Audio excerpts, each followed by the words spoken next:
Magandang araw po at maligayang pagdating sa Veggie Eskwela. Ako po si Joyce at kasama ko po ngayon si April na magbabahagi sa inyo kung paano gumawa at gumamit ng organic fertilizer concoctions. Isang pangunahing kahulugan ng organic gardening ay ang pagtatanim ng walang gamit na kemikal na abono o pestisidyo. Ngunit ang organic gardening ay higit pa sa pagpapalit ng kemikal sa mga gawa galing sa kalikasan. Isa siyang pilosopiya na sumusuporta sa kalusugan ng buong agrikultura.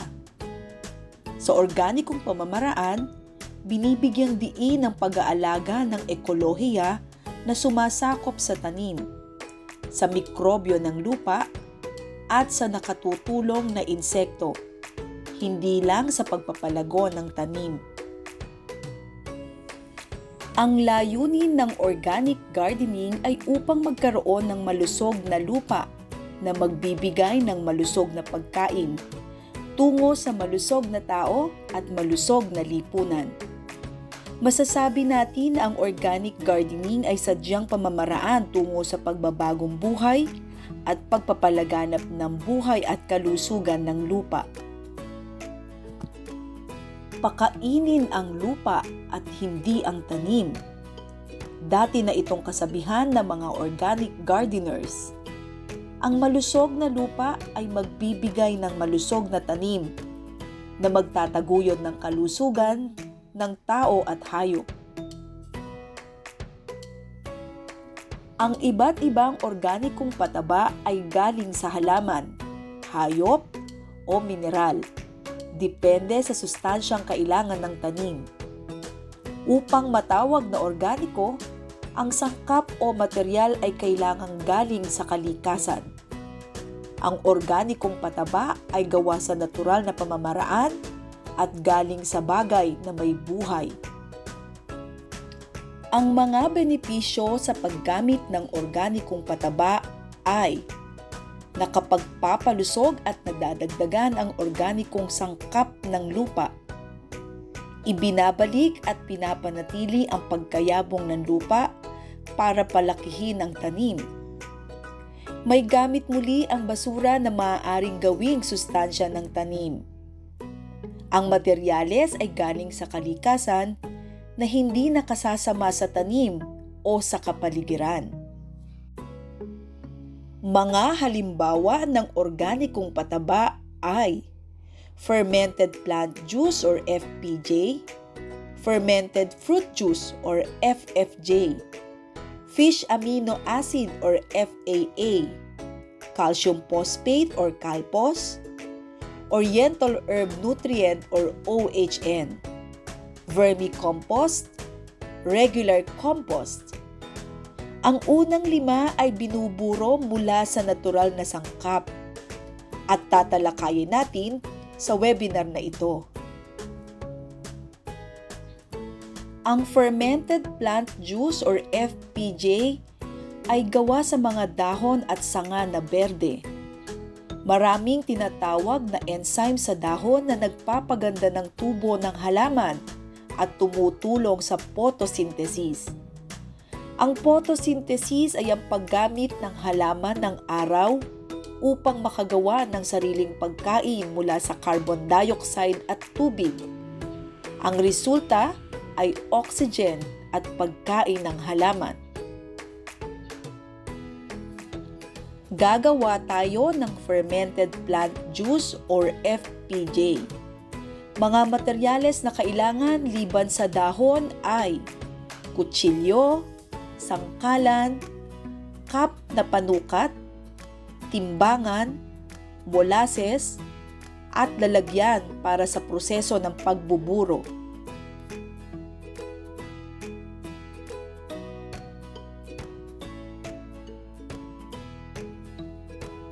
Umpisahan natin sa pagtadtad ng mga dahon sa maliit na piraso.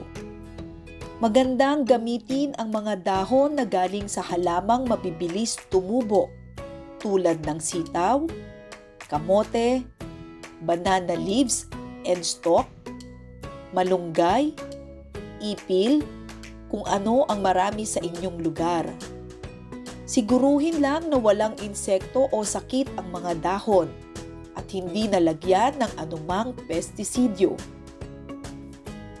Sa bawat kilo ng dahon, kailangan ng kalahating kilo ng molasses o brown sugar. Kung brown sugar ang gagamitin, itunaw muna ito sa 2 cups of mineral water. Ibuhos ang molasses o natunaw na brown sugar sa dahon na nasa pamburong lalagyan.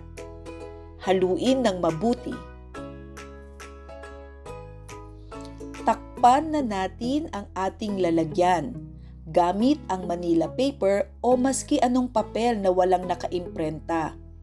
Ikabit ang papel sa pamamagitan ng masking tape o straw o kaya naman ay tali. Panghuli, kailangan nating lagyan ng tanda ang ating concoction. Isulat natin ang pangalan ng concoction, FPJ. Matapos ay isulat ang date prepared o DP. Pagkatapos, kailan natin ma-harvest ito, date of harvest or DH. Ang harvest ay pagkatapos ng 7 araw. Ang FPJ ay gawa sa mabilis na tumubong tanim, ay may natural growth hormones at mineralized nitrogen na tumutulong sa paglaki ng halaman.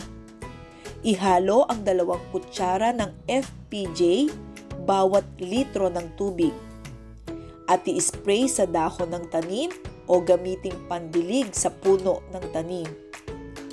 Ginagamit ito mula punla hanggang malapit ng magbulaklak ang halaman. Maaaring gamitin minsan sa 1 linggo o higit pa. Depende sa lusog ng ating tanim.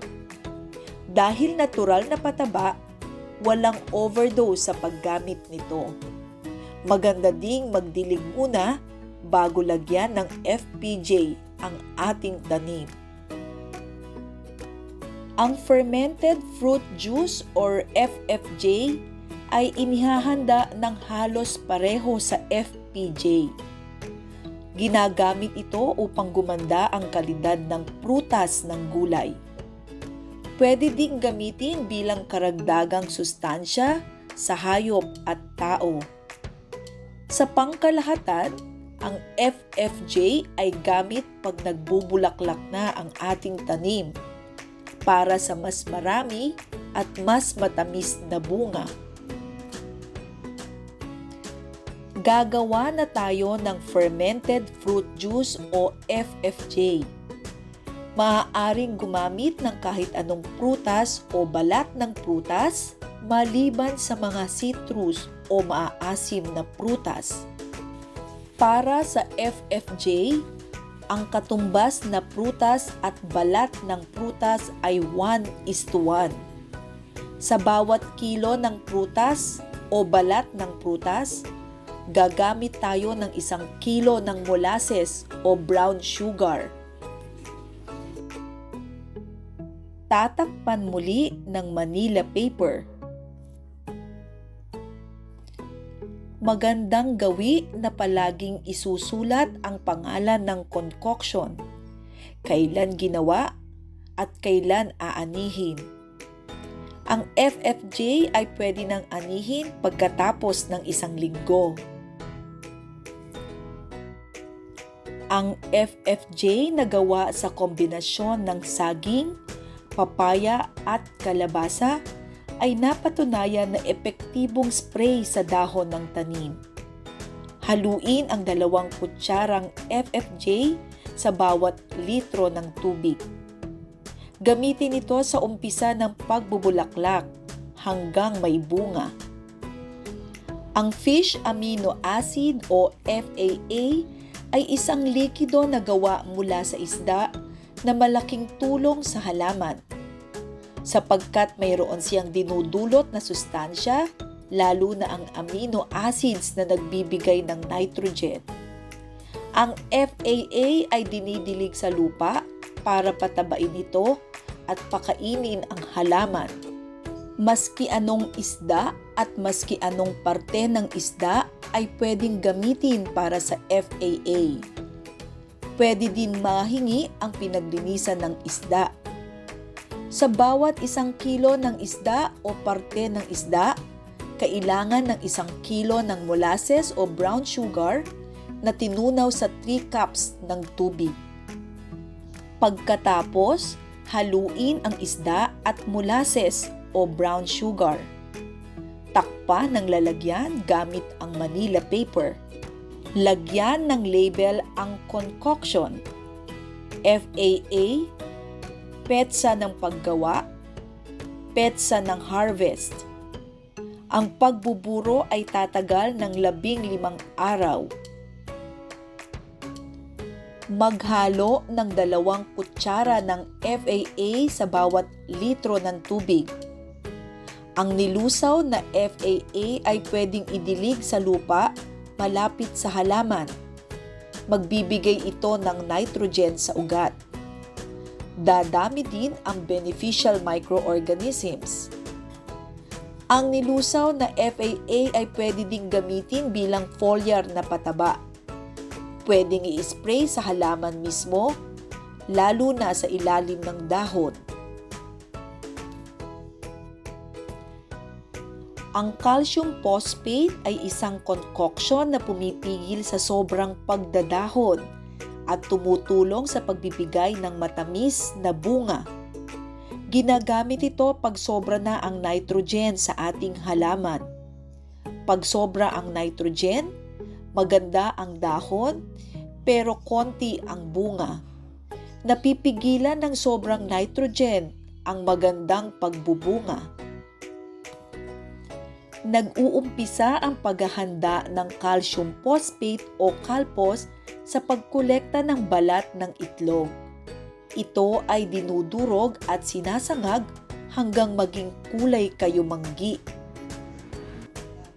Ito na ang ating crushed and roasted eggshells. Sunod na kailangan natin ay natural na suka. Para sa calpos, ang tandaan natin ay 1:5. Sa bawat cup ng eggshells, kailangan ng 5 cups ng natural vinegar. Sa ating halimbawa, mayroon tayong 2 cups ng eggshells, kaya lalagyan natin ito ng 10 cups ng suka. Makikita natin na nag-uumpisang magkaroon ng mumunting bula ang ating mixture. Hintayin nating mawala ang bula bago takpan ang lalagyan. Wala na ang mumunting bula. Pwede na nating takpan ang lalagyan at lagyan ito ng label. Ang pagbuburo ay aabot ng 20 days hanggang pag-aani nito. Ito ang ating label. Calpos, date prepared ay April 1. Date harvest ay April 21. Handa nang ilagay sa malamig at tuyong lugar ang ating concoction. Ang 2 kutsara ng calpos ay tinutunaw sa 1 litro ng tubig. Idilig sa lupa bago magbulaklak at pag ang bunga ay malaki na at malapit ng pitasin. Ang calpos ay magpapabulaklak at papatibayin ang bulaklak. Nababawasan ang pagkuha ng halaman ng nitrogen. Para sa bunga, ang calpos ay nagpapatibay ng sanga, dahon, bunga, at nakakatulong sa maayos na paghinog ng bunga. Ang Oriental Herb Nutrient o OHN ay isang burong produkto na nakakatulong sa natural na pagtatanim. Sa gulayan, ang OHN ay ginagamit na natural na spray para paalisin ang insekto. Ang OHN ay nakakatulong din palakasin ang kalusugan ng tanim at ng mga hayop. Sa paggawa ng Oriental Herb Nutrient o OHN, gagamit tayo ng bawang, sibuyas, at luya. Kailangang pare-pareho ang timbang ng bawat sangkap. Halimbawa, 200 grams ng bawang, 200 grams ng sibuyas, at 200 grams ng luya. Balatan ang bawang at sibuyas. Hindi kailangang balatan ang luya. Hugasan lang ng mabuti. Tadtarin ng mabuti lahat ng sangkap. Pag natadtad na ang mga sangkap, paghahaluin ito sa napiling lalagyan na pangburo. Kung ano ang kabuuang timbang ng ating sangkap, yun din ang gagamitin nating timbang ng molasses o brown sugar. Sa ating halimbawa, mga 600 grams of molasses o brown sugar. Sa paggamit ng brown sugar, tunawin muna ito sa 2 to 3 cups ng tubig. Haluin ng mabuti. Takpan ng papel at paligiran ng masking tape upang hindi gumalaw. Lagyan ng label ang OHN, date prepared, at kailan ang harvest. Ang unang petsa na tatandaan natin ay 7 araw mula sa paghahanda. Kung kailan dadagdagan natin ng sukang natural. Pagkatapos ay ibuburo muli natin ng 7 araw. Ang Oriental Herb Nutrient ay ini-spray sa dahon ng halaman at sa lupa linggo-linggo. Pinapanatili niya ang kalusugan ng ating tanim. Ginagamit ito mula sa pagdahon hanggang sa pagbunga, minsan sa 1 linggo. Pagdating sa expected date of harvest, pwede na nating anihin ang concoction. Pareho lang ang proseso sa lahat ng concoctions. Kailangan natin ng pansala o strainer, o mesh net, o kaya naman ay tela. Pagkakuha ng likido, ibuhos ito sa isang boteng imbakan at lagyan muli ng label. Pangalan ng concoction, kailan inani, at kailan ang expiration date o petsa ng pagkawalang bisa. Lahat ng concoctions ay magtatagal ng 6 na buwan. Sa ating halimbawa, ang Calpos na inani noong April 21, 2020 ay tatagal hanggang October 21, 2020. Mayroong 2 pamamaraan ng paglalagay ng abono o pataba sa ating tanim. Sa foliar na pamamaraan, ito ay ang pag-spray ng abono sa mga dahon ng halaman. Kung foliar, mas mabilis makukuha ng dahon ang sustansya, imbes na hintayin niya ang galing sa ugat at tangkay. Ang drenching naman ay ang pag-aabono diretso sa lupa. Sinisipsip ng lupa ang sustansya para sa ugat ng ating tanim. Ang mga concoctions ay maaaring i-apply sa paraan ng foliar spray o drenching. Ito ay makikita sa susunod na slide. Lahat ng concoctions ay nilulusaw sa tubig bago gamitin. Ang standard na sukat ay 2 kutsara sa 1 litrong tubig. Ginagamit ang concoctions linggo-linggo, depende sa growth stage ng ating tanim. Ang FPJ ay gamit mula seedling stage hanggang malapit ng magbulaklak. Pag malapit ng magbulaklak, gumamit ng Calpos. Kung namumulaklak na hanggang mag-develop ng bunga, gamitin ng FFJ bilang spray at diligin ng FAA ang lupa. Pag malaki na ang bunga, pwedeng magdilig muli ng Calpos. Ang OHN ay pwedeng i-spray sa buong buhay ng ating tanim, mula seedling stage hanggang harvesting stage. Para sa mga dahong gulay, ang FPJ at OHN ay sapat na. Ang mga nagbubungang gulay ang higit na malaki ang pakinabang sa lahat ng ginawa nating concoctions. Gawa na ang ating organic fertilizer concoctions. Tayo na at payabungin ang ating tanim sa natural na pamamaraan. Salamat sa pagpanood sa aming webinar. Sana'y marami kayong natutunan. Para makakuha ng balita sa mga panibagong paksa, please like and follow our FB page, East West Seed Foundation PH. Para makilala ang sari-saring binhi ng East West Seed, pa-download ang CropWiki EWS app sa Google Play at Apple App Store.